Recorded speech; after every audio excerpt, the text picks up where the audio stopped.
What's good, family? This is Black Families Rising, where we bring the black family to the forefront. Hi, I'm Grinder, Hi, I'm Jasmine. and we are the founders of Black Families Rising podcast and blog.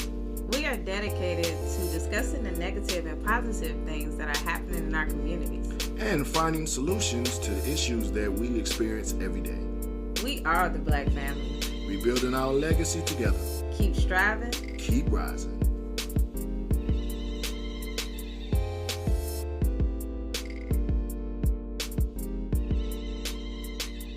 Today we wanted to talk about something that we feel really needs to be talked about because it happens a lot when a lot of us, especially in the black community, we get ahead.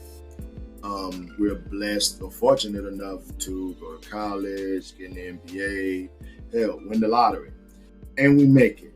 And there's always the issue of, have you forgotten where you came from? So today, this is what we want to talk about. So our topic today is, have you forgotten where you came from, and what does that mean? So, Brother Scott, I'm gonna let you take this one off. A lot of times when we look at people who have made it, say on social media, Instagram, Facebook, whatever have you, and you look in the comments and you always see, if only we could all work together, as if this person is not working with the community because he now has $1 million. So I wanted your take on that. What do you think about that? All right, you're touching not just on a nerve, but you're touching on a bundle of nerves, right? Oh, God. Tell them, Scott. Okay, and I'm gonna hand you some scuba gear because I can't give this as a surface level answer. We're gonna have to go somewhere deep. Hey, So, let's dive in. so first of all, I've heard it myself. It's not just aggravating; it is infuriating. Whether or not you forgot where you came from, or if we could all just work together, bring each other up, blah blah blah. You arrive at that place that you've worked so hard for to bring yourself to either a better community, a better social standing and status, this, that, or the other. Just trying to take care of you and yours, and then you hear from the rafters and the cheap seats about, you know, how dare you? And the it's a twofold aggravating thought if you really, really process it. First of all, the thought process of have you forgotten where you've come from is as if to say there are those who have a standard of blackness that you now are not living up to because you have moved on. And what's weird about it and what's truly aggravating about it, if you really look deep into it, where the second part is, it's almost asking you to live down to that standard because when you do rise from where you were trying to go, where everybody else was, people are judging you as if you're less black because you're no longer there, which, if we talk about black excellence, aren't we always supposed to be rising? So it's this cyclic, this cycle of just absolute ignorance and insanity to keep you in a state of non-motion. It is infuriating. It is infuriating. Mm-hmm. And for me, the way I tend to handle it very quickly is when I am approached by folks who have nerve to even remotely breathe something like that out of the sides of their mouths, I say to them in all lovingness that I possibly can muster, I didn't do this for you. And Yep. they may not like to hear that. They may not like to think that. And then they may not even consider me a part of whatever racial makeup that they're trying to somehow attribute to me. And can't we all just combine and get along and move each other together, this, that, and the other? Listen, I am not existing to be black enough for you. Right. Say that again. One more time for the people in the back. I am not existing to be black enough for you. For me, and mind you, I know we got our cameras off right now. I am an individual who grew up hearing everything from high yellow to red bone to light skinned to house Negro because I am of that melanated persuasion. We have enough division within and schism within our own race just based on all the different flavors of the rainbow that we look like, that any level of success is sniffed out as if, how dare you? And the only way you can comport and deal with that is realizing you were not here to please everyone else. You weren't. And if we all, the other sad side of it is, if we all could get there together, we would have been there already. I'm not saying in any regard that we should leave anyone behind or forget about everyone else or just toss the whole community thought processes and familyness aside. But the fact of the matter is this: my pace is not going to be based on your comfort. So I know who I am responsible for. I know who I answer to. I know who I have to take care of. And I have to move with them in mind. And at the end of the day, if that doesn't make you happy, here's a tissue, cry about it. I got to keep it moving. Yep. And I never really understood why it's an issue. I mean, well, honestly, I do understand. I mean, because we've talked about this a lot, and it doesn't change that a lot of stuff has been systematically done to us as a culture, as a race of people. So, you know, it's surprising, but not kind of surprising that in a situation like this, honestly, we can't get along only because of a lot of jealousy and envy. You know, people who are envious and jealous of someone who did make it out. You don't know, what that person had to go through. You know what I'm saying? To get Mhm. where they had to be. God forbid they had to do something crazy and out of the way.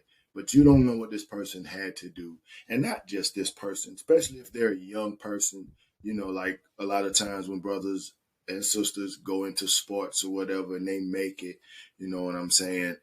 Um, and they're fortunate enough to have a family structure or support system to help them along the way to get where they want to be, whether it just be with support or whether it be, they were able to save up money to put towards their education, towards them getting, wherever it is for them to be.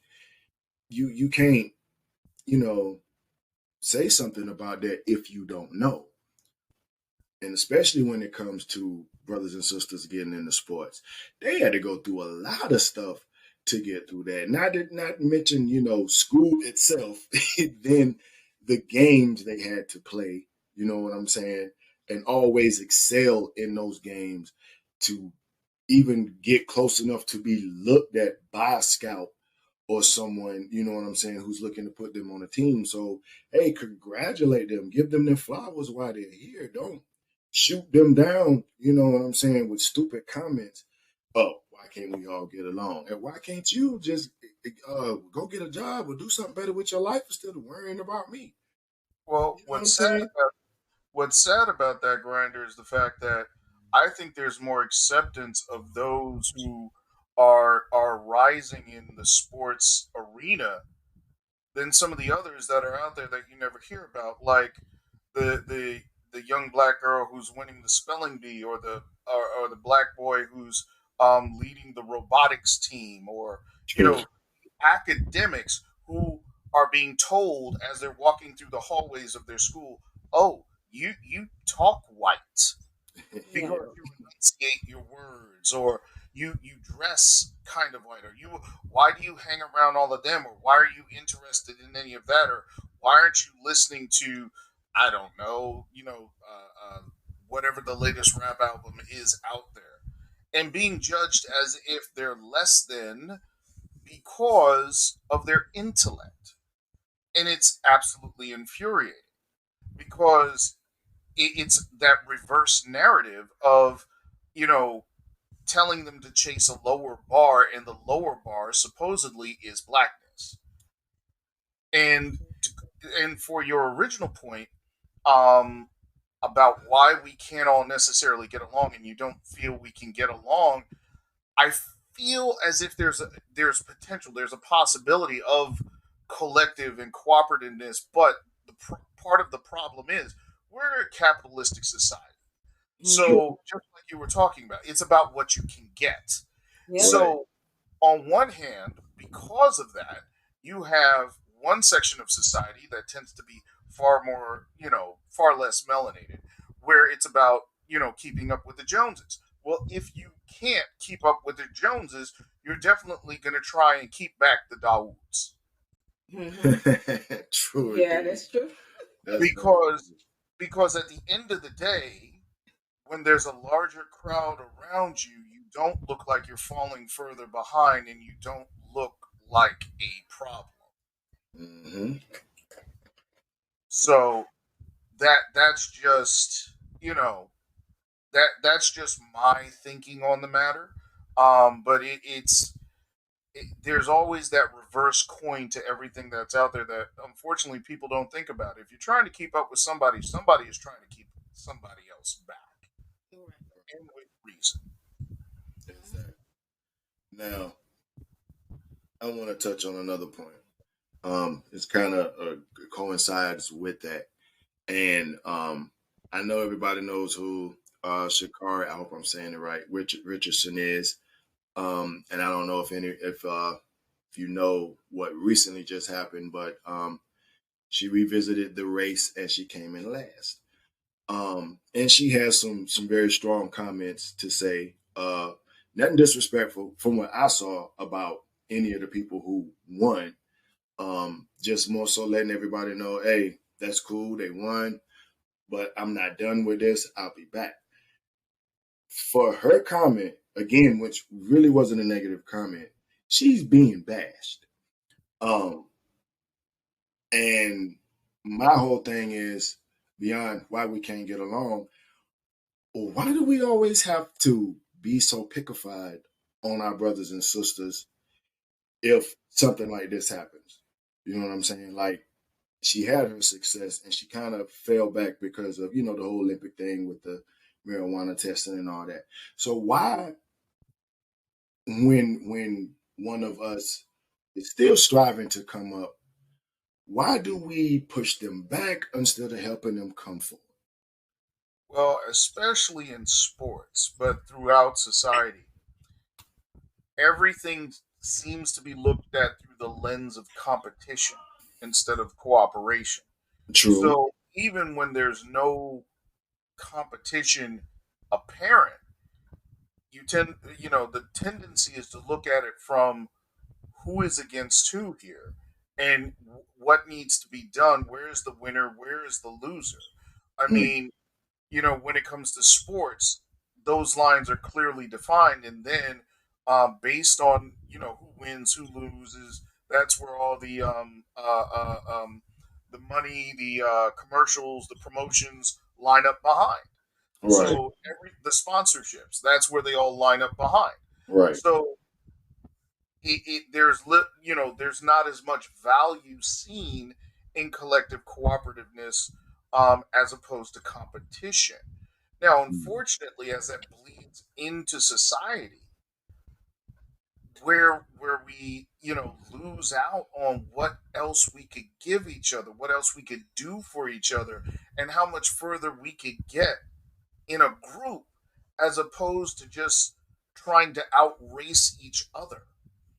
There's a great African proverb, and I want to make sure that I quote it correctly. But if you want to go fast, you go alone. If you want to go far, you go with each other. mm. Mm-hmm. Yep. Beautifully quoted, by the way. That is. That is. I wanted to just add on to that because like Shakari Richardson, who my husband brought up just now, she is, I guess, considered a kind of like she's in the limelight, a celebrity at this point in time. Mhm. And a lot of people feel that celebrities are, fair game. Like they can say whatever they want about a celebrity because they signed up for that. Like they're Mhm. no longer is considered, human, or they no longer have Part of emotions society. or, Right. feelings or Right. anything. Like anything goes. Like they can say whatever. And I actually read this in a comment, like, oh, they signed up for this. Like you signed up to be bashed.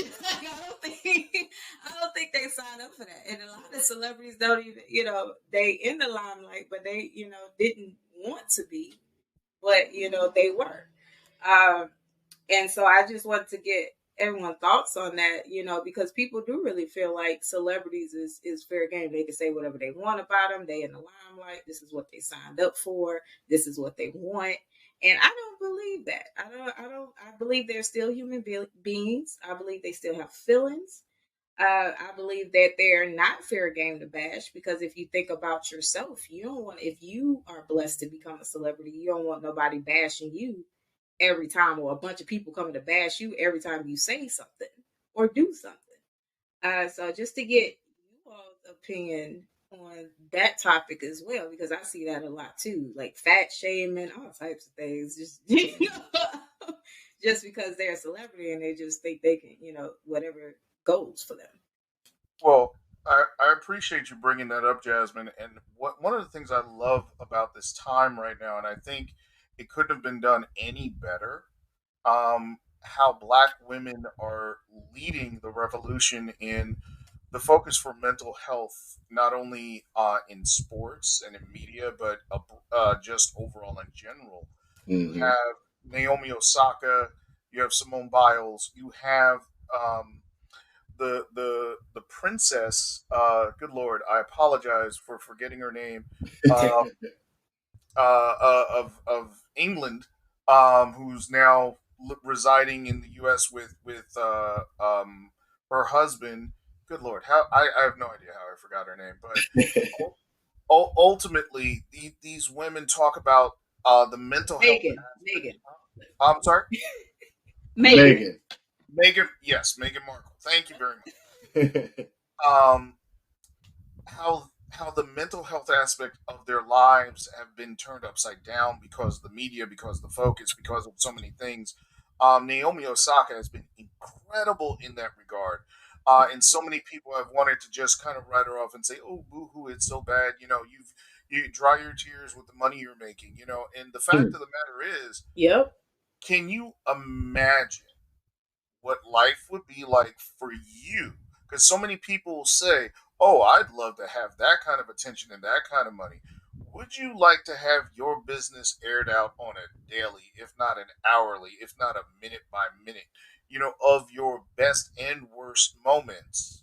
Mm-hmm. So that, there have been stars out there that have to quick call family because someone decided to post their death notice and Yeah. it Mhm. wasn't confirmed. Naomi actually said, and she has a documentary on Netflix right now.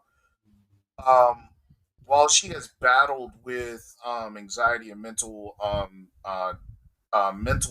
issues or mental depression issues for some time, they really took a front seat in her life when she beat Serena. And if you remember that game, when it was time for her to receive her trophy, she was booed by everyone in the stands, and Serena was trying to calm everybody down so she could have her moment, and it brought Naomi to tears. I Mm-hmm. remember that. Yeah. And Yeah. it's one of those things you think about, where is the humanity, because we love the competition, we love the sport, and 99% of us couldn't even do what these people work all of their lives to do. But God forbid if any one of us were in the position where we had to experience the eye of humanity upon us in our best and worst moments. The and I'm going to turn it back over to you, Grinder, because I'm talking a little bit too much. But one interview I hate most of all, most of all, if you ever watch the Olympics or Winter Olympics, and whether or not it's figure skating or gymnastics, if the competitor falls and they still have to make their way through their routine, though they know they messed up, and you got this little schoolgirl, she's like 15, 16, barely. When she comes over, she does her little hand wave and this, that, and the other, and then comes over to the place they call the kiss and cry. Yeah. And she is now bawling next to her coach. Why is there a camera 6 inches from her nose and her face to catch every tear? Yes. You have had rough days at work where you have had the opportunity maybe to go into the washroom and break down. Can you imagine what your life would be like if that camera was in your face and social media was streaming it to all of your followers and everybody knew your business? Mm. Mm-hmm. Mm. Yep. Yeah. And they just need to dry their tears with their millions, please. Man. Yeah, and you know what? You're right. Black Families Rising will return right after this commercial break. Boy, that's just so insensitive. It's just it's less than human. Like and if they do become aggressive, then it's the angry black person again. Exactly. Because the camera's in their face during the worst possible moment of their life. Nobody wants to be filmed, talked to, messed with. I don't want to hear a breath. Right. When I'm, if I'm not in a good place. So just trying to understand that for other people. And that saying I always see that comment. Oh, wipe your tears with your money you making with the billions of dollars you have. And a lot of people that say that it's that ignorant concept too, because it's like most of these people don't have all this money. That's why you see a lot of celebrities now, they're doing podcasting, they're doing all types of things because this pandemic affected everybody. But even for the ones that do, Jasmine, even for the ones that do, just because they have the money doesn't mean they have the peace. Doesn't mean they have the peace of mind to be able to handle the pressure they're under. And that's why, to your point, Serena actually had, and I still believe has, an undercurrent of reputation as the angry black female tennis player, which they're ready to show the clips of her yelling at the refs or clapping back in news conferences if she doesn't like questions, because that's how they perceive her. God forbid anybody shows anything about John McEnroe. Oh yes, John McEnroe, that was angriest. He ended up getting a game show out of it because that was his shtick. Everybody thought it was okay. Exactly. We all know they're not going to do the same for Serena though. Serena's going to be the angry black woman. Naomi's going to be the whiny, crybaby. Right. And no one's just going to be human about it, which is sad. And unfortunately, that does bring us back to the top of the race a little bit because you just said it. You know what I'm saying? John McEnroe, and then versus those two wonderful ladies. He's allowed to get away with that not only because he's a man, but he happens to be a Caucasian man. So it's frowned upon when it comes to our culture. When it comes to them, it's all fun and games, But me, I'm just, I feel like we need to realize that no matter what status a person has, as both of you kind of stated, they are still human. That's the takeaway from this is, when you get to the point where all you can do is bash someone Whether because right now, back to Shakara, when she made it, Mhm. they bashed her.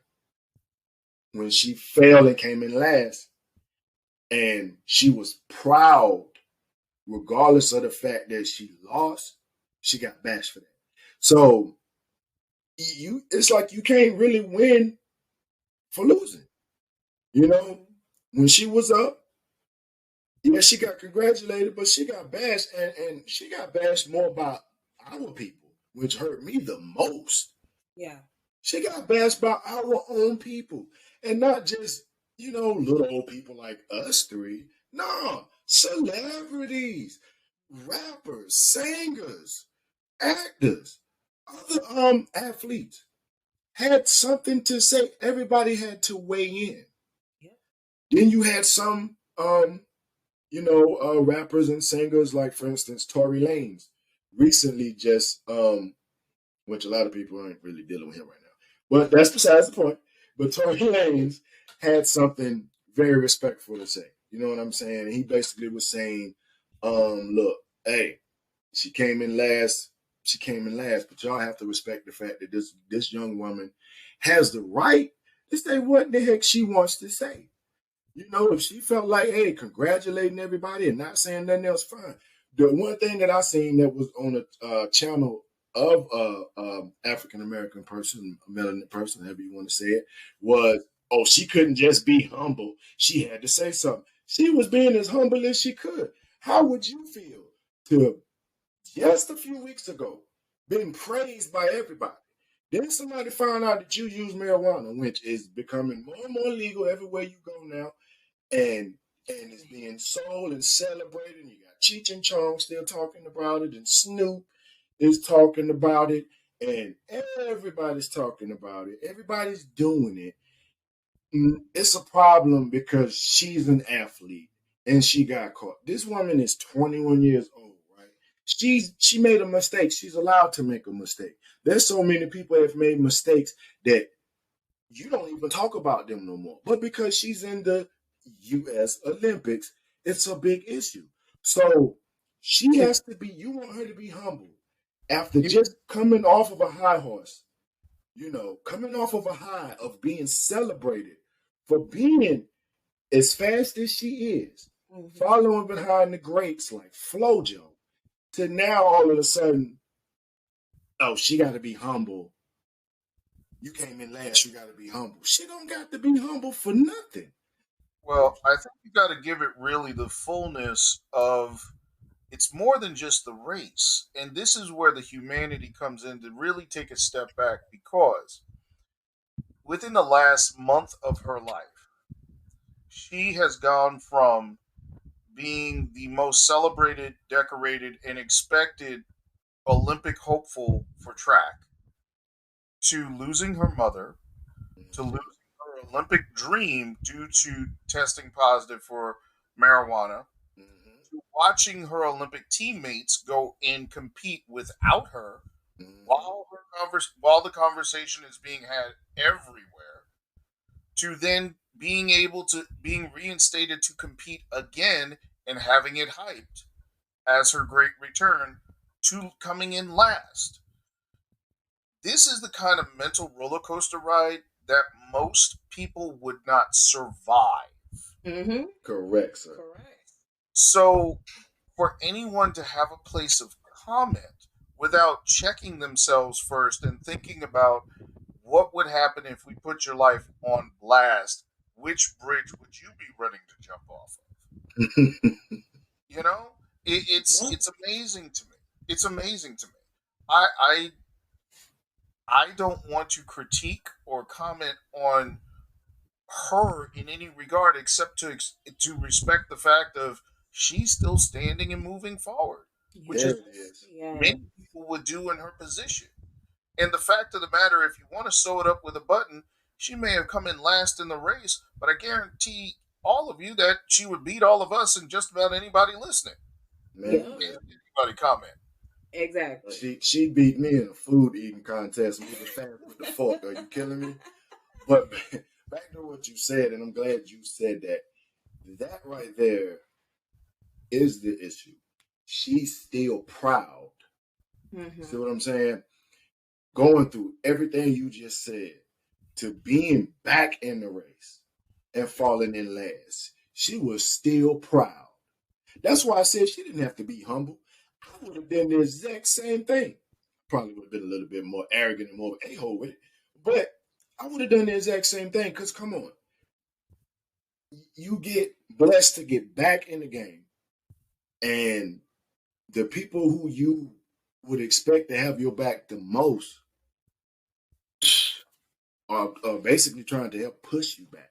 So, the fact that she's proud of still being in the game, and all she said was, "Hey, y'all ain't seen the last of me. Y'all have not seen the last of me. I congratulate the girls who won, but y'all haven't seen the last of me." Now they tried to make it a thing against her and the Jamaican girl who did one, and it wasn't even that. It was nowhere anywhere about that. It was about her being proud when everyone else would have felt shame, held their head down and cried. She didn't do that. She held her head up and kept right on walking, and she let everybody know, "You haven't seen the last of me. I'll be back."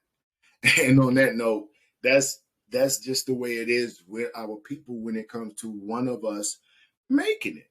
If you fall down, if you up, then you up. Like Cardi B said, when it's up, then it's up. Mm-hmm. When it's up, then it's up. But when it's down, then it's down. So when you fall down, then unfortunately, a lot of us are not there to pick you up. And I'm pretty sure Tory Lanez will probably be really be chastised now for having her back. Anyone that has her back, and I think we've been saying, the humanity is what plays a part. That what plays a big part in it, man, because you have to have some type of humanity to look at your brother and sister and say, "Hey, you know what? You came in last. You're gonna get them next time. You went through all this stuff. You back in the game. Let's just make it happen." Instead of that, she's getting a lot of booze and she needs to be humble. Whatever, man.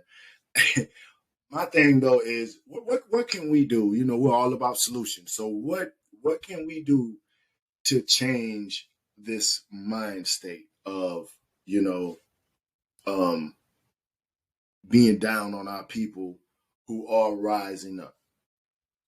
So, what I would say to that is this. I know it's going to sound very simple, and maybe even to the cynical mind, um, too oversimplified of a solution, but follow me with this one. Okay. First thing we need to do is look within, look in ourselves, and think about the path that we've walked, how lonely, how bumpy, and all that has come along the way.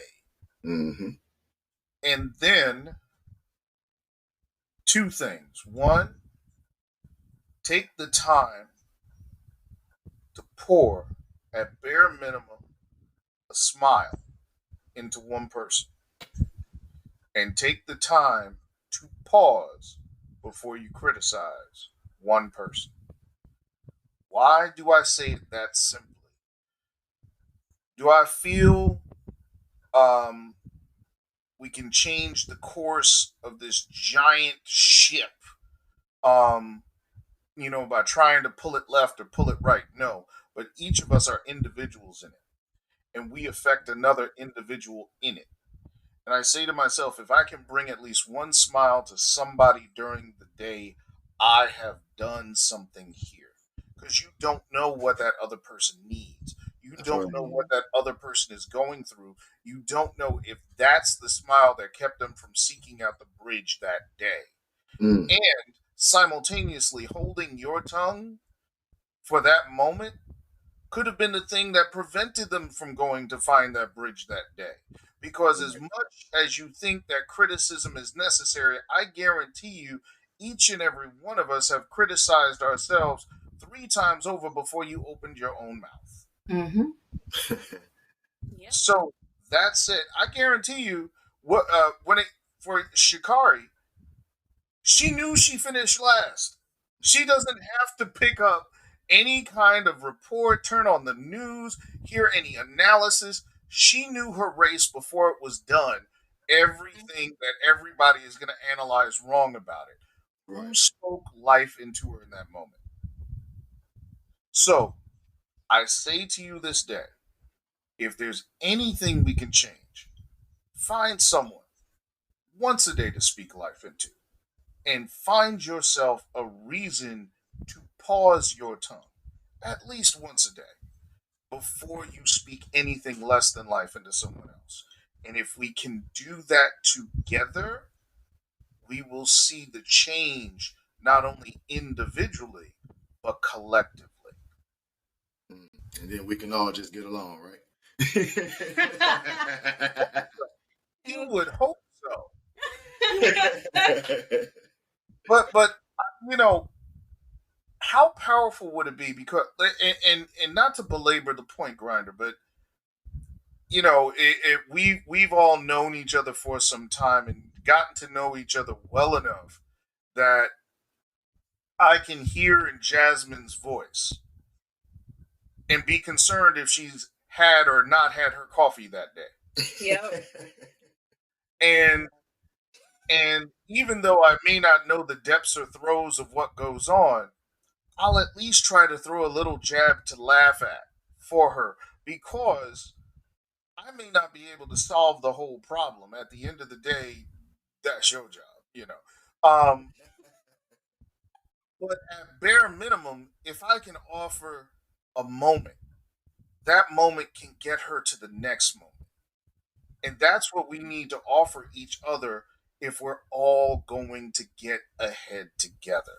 Beautiful. I wanna say something because that touches home. And we're not going to take up too much time, but you're absolutely right with what you're saying. Indeed. Once upon a time, I worked in the deli at a store called Food Line, and it was that's in the South. You know what a Food Line is. Um, and there was this elderly woman who I seen her in the store a lot, and she was normally so very happy, so very smiling all the time, speaking to everyone. And this day, she just she wasn't looking well, and so I seen her walk past as I went to other aisles before I went back to my post, and as she walked past me, I just simply spoke and said hello to her, and she stopped and she was like, "You're the first person today to actually speak to me as kindly as you did." She was like, "I'm so glad that you did." She said, "Because today I actually was thinking of committing suicide. I had a very terrible day, and I didn't know how I was going to get by. And just you saying hello to me at that very moment let me know there was still some humanity left in the world." So, what you were saying really resonated and hit home with me because you're right. You never know what a person is going through unless you happen to have a conversation with them. Even if you're in their family, you don't know what goes on behind closed doors. Mm-hmm. You don't know. So, like you said, just saying hey to someone. You know what I'm saying? You just don't know. That's medicine enough sometimes for someone. But like you said, for us, especially as a black community, that's something we definitely need to get a hold of and start doing more of. Just see how your fellow man is. You know what I'm saying? Just check on him, even if you're on Facebook and it's a friend that you barely talk to. Just go up, just go in their DM and just say, "Hey man, look, I just want to see how you was doing. I just want to say hey to you. I saw you had some posts earlier that didn't look right." I do it all the time. Jasmine, to tell you, one day I just went on I don't know what it was. I just decided to just hit everybody up in their DMs that don't talk to me and tell them, "Hey, I appreciate you.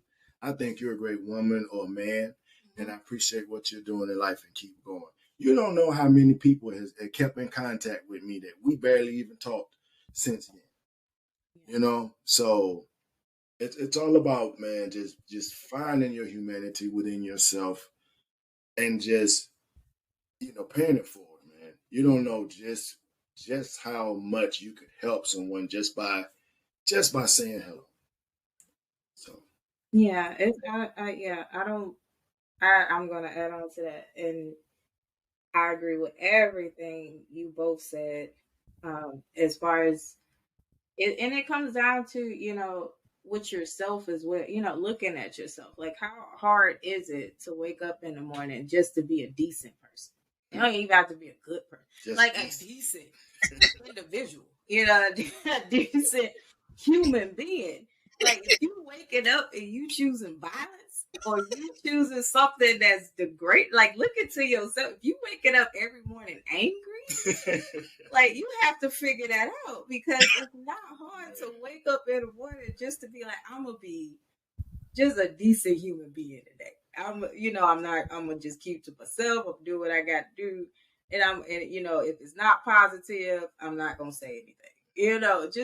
Just to be that, and it's just it takes so much time, and people don't realize that it takes so much more energy and time to be an angry individual. I just had, I just had that conversation with somebody today. I absolutely had that conversation with somebody today. And so I am yaying and amening all over what you're saying, Jeff. It takes so much strength, and it's just so much easier just to be like, and you can choose at any moment of time. You can choose, to divert that, to change that. And a lot of people, I don't know if they feel like they can't change, or some people just don't want to change, and that's fine. But at the end of the day, it doesn't take that much just to be a decent human being. And if we all could just make that choice when we get up in the morning, I'm just, no matter what happens today, I'm gonna be a decent human being. Because if I can do it, or if us, we can do it, anybody can do it. Because we all go through stuff. We all deal with things that I believe we all should have not been here. Uh, we all wouldn't have made it, and it's a daily choice.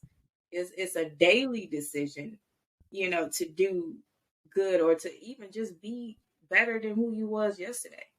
And that should be the point of life, period. Just be the best you can be in this life. Because you don't know how long you have it. You don't know how long you're gonna be here. It just is, and that's how really I make my decisions and my choices. When before something comes out my mouth, is this something that I want to be in the universe? If this is my last day on earth, mm-hmm. is this something that I want to last? Or is this something that I don't want to be corrected? Is it anything before I go to bed at night? I think about, is there anything that I want to change, or I want to mend or whatever before I go to sleep, because I don't know if I'm gonna wake up. That's right. And and it's just having it is just that's just me. And I know everybody is not the same. I know everybody's journey is different. But if we could just keep that little question in our head, I think we can all be able to make a little bit, a little bit more progress. I ain't gonna say it's gonna be a complete circle, a complete turnaround, but just a little bit. Just think about, because we don't know. I can, anybody can walk outside and just something happen and you no longer is here, or Absolutely. even not wake up or whatever. Absolutely. So just keeping that in the back of our minds sometimes, just to think about that. That's the greatest legacy that we can leave, Jasmine. In my opinion, it's the lessons, it's the moments, it's the interactions. Because we can talk about legacy in the sense of financial. We can talk about it, how are you leaving homes, business, cars, yachts, and whatever else. But it's those lessons, it's those moments. Those are the things that are ingrained in people over the years, over the centuries, and over the generations. When the words in the tombstone wear away, Right.